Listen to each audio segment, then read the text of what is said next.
Geeve. Hello everyone, and you're all welcome again to another Matt and Michael's Lockdown.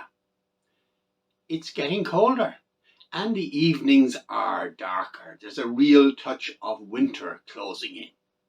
But I hope you're all cozy and comfortable and enjoying these videos. Hello especially to our friends in Carechoice Trim and our friends in Mount Pleasant Lodge in Kilcock. Today I have a recitation for you. Matt revisits Slievenamon, and we have a song from a Trim musical. Paddy remembers the launch of Rooster Potatoes in Ireland. He goes to Dublin, visits an art gallery, and almost dances in the street. This poem was written by James Milton Hayes towards the beginning of the 20th century. Little is known about him except that he did take part in the First World War and he was an English actor. He's supposed to have written this in a few hours for a music hall performer. It's what we would call a recitation. The green eye of the little yellow god. There's a one-eyed yellow idol to the north of Kathmandu. There's a little marble cross below the town. There's a broken-hearted woman tends the grave of Mad Carew, and the yellow god forever gazes down. He was known as Mad Carew by the subs at Kathmandu. He was better than they felt inclined to tell, and for all his foolish pranks he was worshipped in the ranks, and the colonel's daughter smiled on him as well. He had loved her all along with a passion of the strong. The fact that she loved him was plain to all. She was nearly 21 and arrangements had begun to celebrate her birthday with a ball. He wrote to ask what present she would like from Mad Carew. They met next day as he dismissed the squad, and jestingly she told him that nothing else would do but the green eye of the little yellow god. On the night before the dance, Mad Carew seemed in a trance, and they chaffed him as they puffed at their cigars. But for once he failed to smile, and he sat alone a while, then went out into the night beneath the stars. He returned before the dawn with his shirt and tunic torn, and a gash across his temple dripping red. He was patched up right away, and he slept all through the day, and the colonel's daughter watched beside his bed.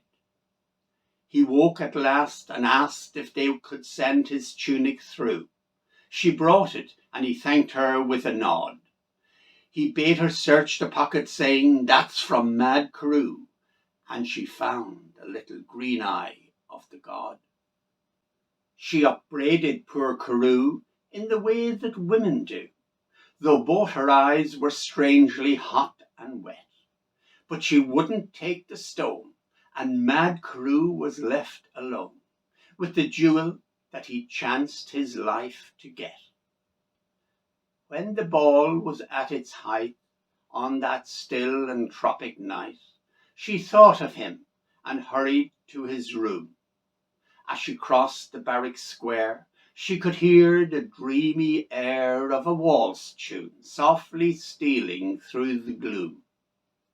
His door was open wide, with silver moonlight shining through. The place was wet and slippery where she trod. An ugly knife lay buried in the heart of Mad Carew. 'Twas the vengeance of the little yellow god. There's a one-eyed yellow idol to the north of Kathmandu. There's a little marble cross below the town. There's a broken-hearted woman tends the grave of Mad Carew, and the little yellow god forever gazes down.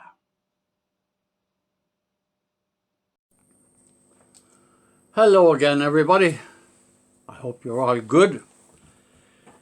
Now, today's song is called Slievenamon. And before I start anything, I want to tell you a funny little story against myself, really. You can imagine, maybe you can't, but anyway, I'll try to explain my little setup here. I'm recording this and I have all the, to assist my challenges in life, I have the words of the songs typed out in very big print and sellotaped to the stand in front of me. I'm telling you that because it's part of the funny story. Slievenamon is one of those songs that never goes to the bottom of the heap. And if it ever goes to the bottom, it doesn't stay very long there. It was the party piece of my late pal Michael Megan, with whom I sang here, there and everywhere in Europe and America and Ireland for over 40 years. And Michael used to sing the song, so I feel I'm intruding in his territory, really, so I have a wry smile. But anyway, in his memory I thought we would do it together. So I might as well tell you the funny bit of the story now. This is not the first take of the recording. I was halfway through this 10 or 15 minutes ago. And would you believe it, the words of the second verse fell to the ground. Don't ask me how the sellotape became undone, but it did.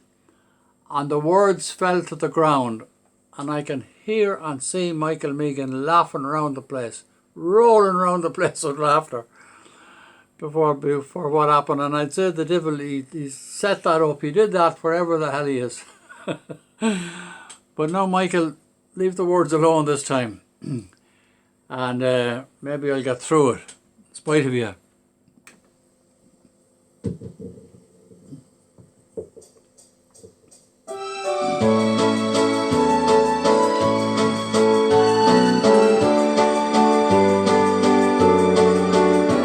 Alone, all alone, by the wave-washed strand, all alone in a crowded hall. The whole is gay, and the wind they are grand, but my heart is not here at all. It lies far away by night and by day, through the times and the joys that are gone. But I never will forget the sweet maiden I met in the valley near Slievenamon.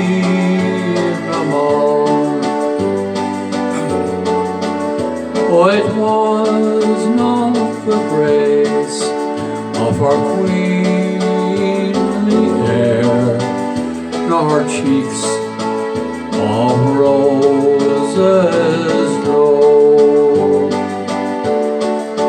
nor her soft dark eyes, nor her flowing hair, nor was it her lily white brow.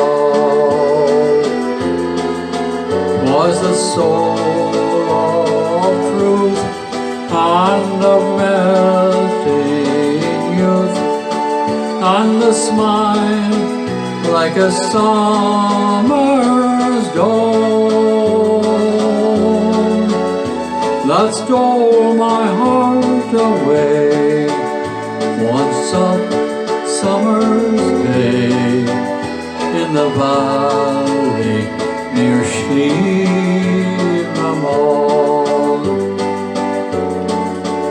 In the festive with a star-washed shore. Oh, ever my restless spirit rise. My love, oh my love, will I ne'er see you more? And my land, will you never uprise?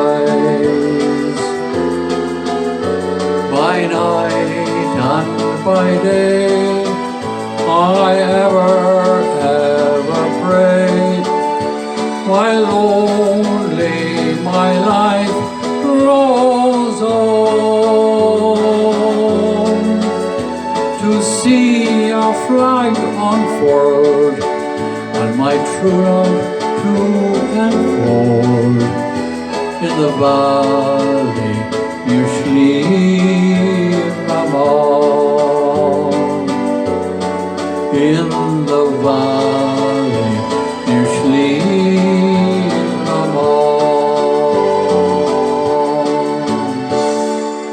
Now, thank you.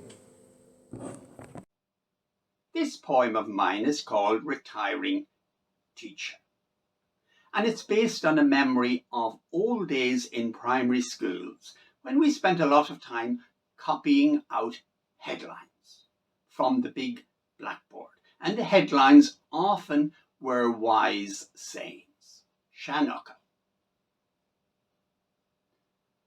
Retiring Teacher.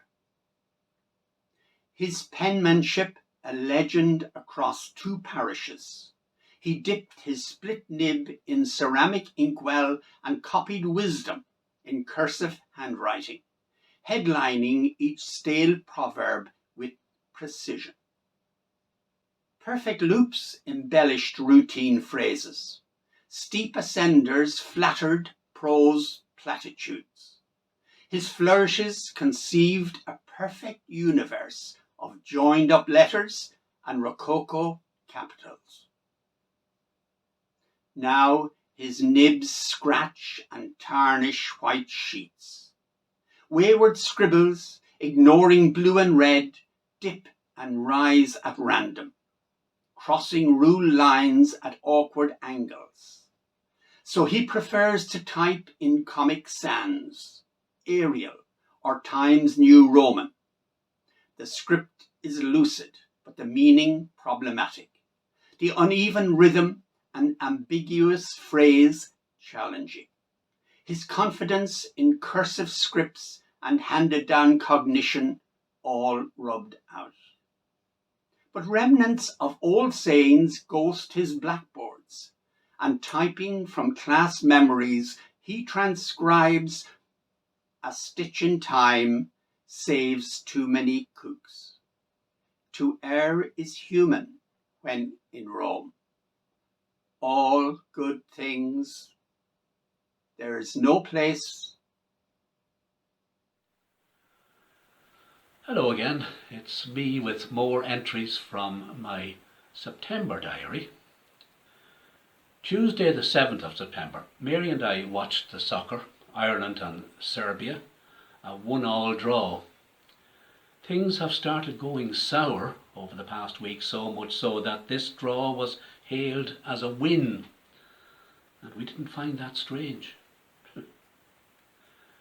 Wednesday the 8th of September, I sat out the front drinking my tea after breakfast, and I watched something, I don't know whether to call it strange or magical. A dead leaf suspended a few inches off the ground under a tree. It must have been caught in a cobweb. Nothing strange about that, but it was spinning and dancing like a dervish. I felt mesmerised watching it. I must have sat there for 10 minutes just staring at this mad leaf, stone mad, the leaf and me. Thursday the 9th of September, we had gorgeous potatoes for the dinner today, new season roosters, the first of the new main crop potatoes this year. Roosters, ah yes.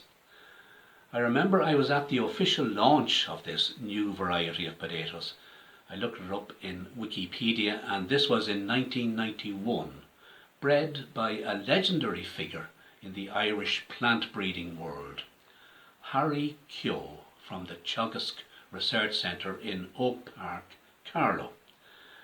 The launch, I am nearly sure, was in the Gresham Hotel, Dublin, 30 years ago now. I'm sure I must have met Harry at the function. It was a lunch with rooster potatoes on the plate, but I'm sorry to say I can't remember him. I do remember not being all that impressed with the new potato. Little did I know that it was going to become the leading potato variety in Ireland. So much for my taste.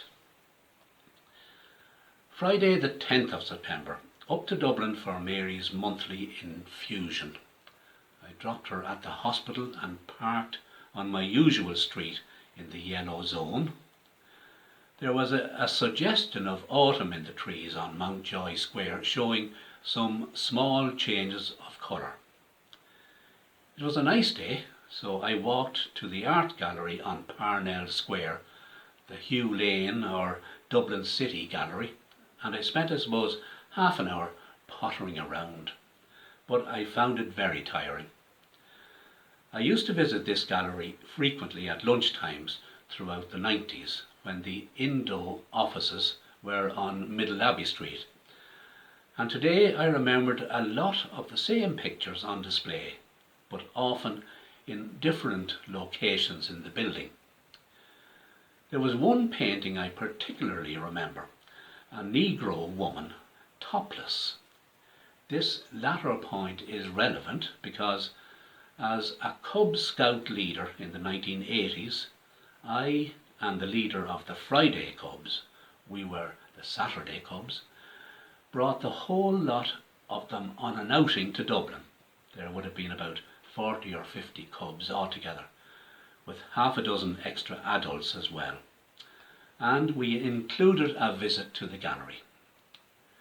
The other leader, Mary, not my Mary but another Mary, stood beside this particular painting with her back to it and called me and some of my cubs over to her. "Akela," she said, "do you think this lady looks a lot like me?" Now this was done purely out of devilment on Mary's part to provoke embarrassment among both sets of cubs, who were aged 7 to 11. They didn't know where to look, and Mary didn't spare them, standing up very straight and sticking out her chest. Oh, the red faces. Visitors to the gallery these days have to wear masks, and everyone was distancing from everyone else, not that there were many there in the first place. And you can't leave the place by the same door you came in. You have to follow a system of signs, a one-way system to get to the exit. I got a bit confused and sought out one of the staff to ask about the exit. "Go on out the door you came in, son," he said. "But what about the signs?" I said.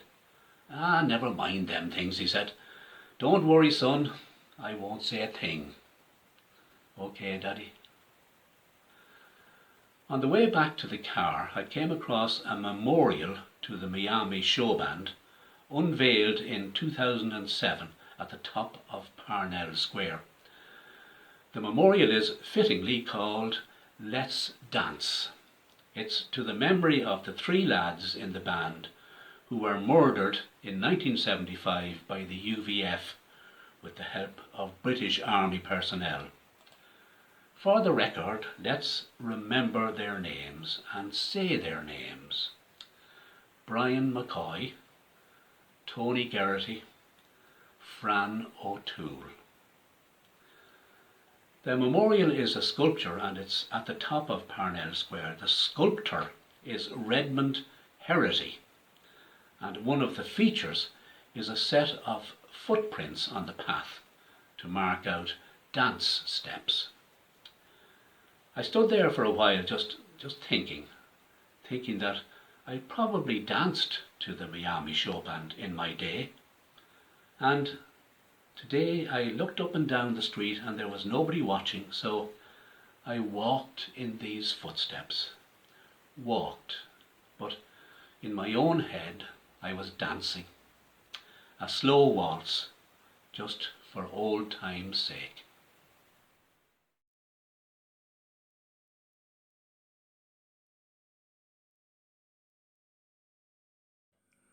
Hello friends, I hope you're all keeping very well today.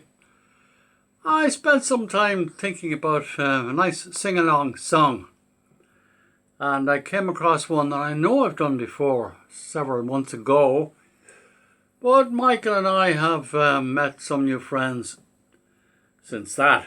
Oh no you haven't. Oh yes we have. Oh no you haven't. Oh yes we have. Lots of new friends since those early days of lockdown.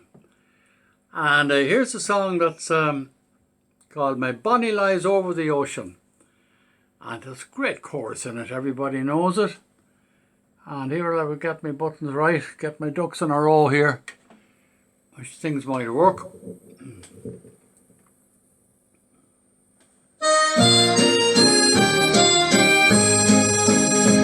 My Bonnie lies over the ocean, my Bonnie lies over the sea, my Bonnie lies over the ocean. Oh, bring back my Bonnie to me. Bring back, oh, bring back my Bonnie to me, to me. Bring back, oh bring back my Bonnie to me.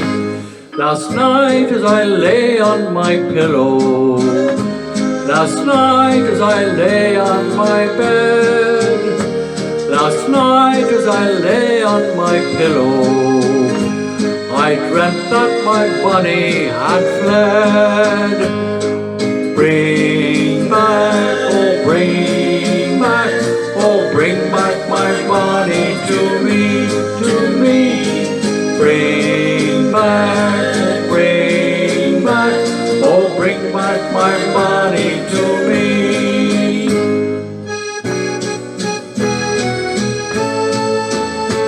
Oh blow ye winds over the ocean, oh blow ye winds over the sea, oh blow ye winds over the ocean, and bring back my Bonnie to me. Bring back, oh bring back my Bonnie to me, to me. Bring back, oh bring back my Bonnie to me. The winds have blown over the ocean, the winds have blown over the sea, the winds have blown over the ocean, and brought back my Bonnie to me. Brought back, they brought back my Bonnie to me, to me. Brought back, they brought back my Bonnie to me.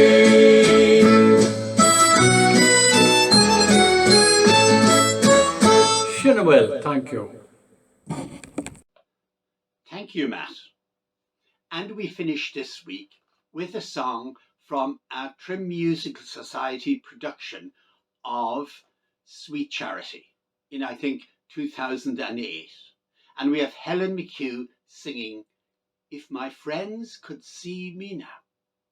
Until we see you again, take care and God bless. Girls in the ballroom would never believe me in a million years. If they could see me now, that little gang of mine. I'm eating fancy chow and drinking fancy wine. I like those stumble bumps to see for a fact. The kind of top drawer, first rate chumps I attract. All I can say is, wow, we look at where I am. Tonight I landed, pow, right in never believe it if my friends could see me now.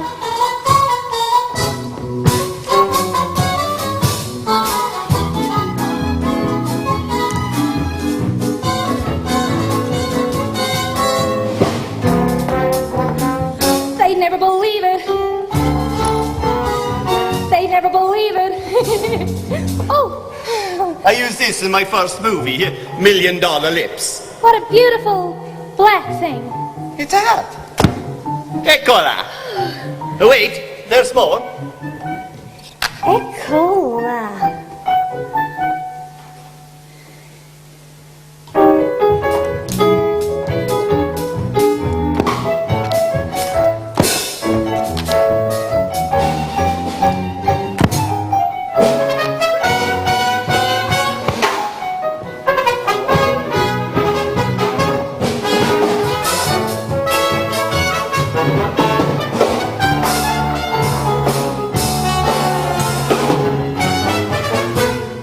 If they could see me now, my little dusty group, traipsing round this $1 million chicken coop, I'd like those thrift shop cats say, brother, get her laid on a bedspread made from 3 kinds of fur. All I can say is wow, wait till the Rip and Rap see just exactly how he signed his autograph. What a build-up, holy cow. They'd never believe it if my friends could see me now.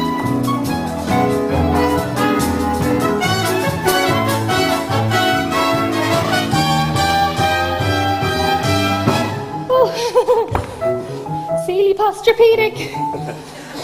I used this in The Dancing Spy. It's yours. Oh, I couldn't. You must. I can't. I insist. Okay, I'll take it. Wait, there's more. Ciao, Vittorio, baby. If they could see me now, what would Mr. B? Who's waiting on me like he was a maitre d'? I hear my body say, crazy what gives, tonight she's living life. The upper half lives to think the highest brow, which I must say is he, should pick the lowest brow, which there's no doubt is me. What a step up, holy cow. They'd never believe it if my friend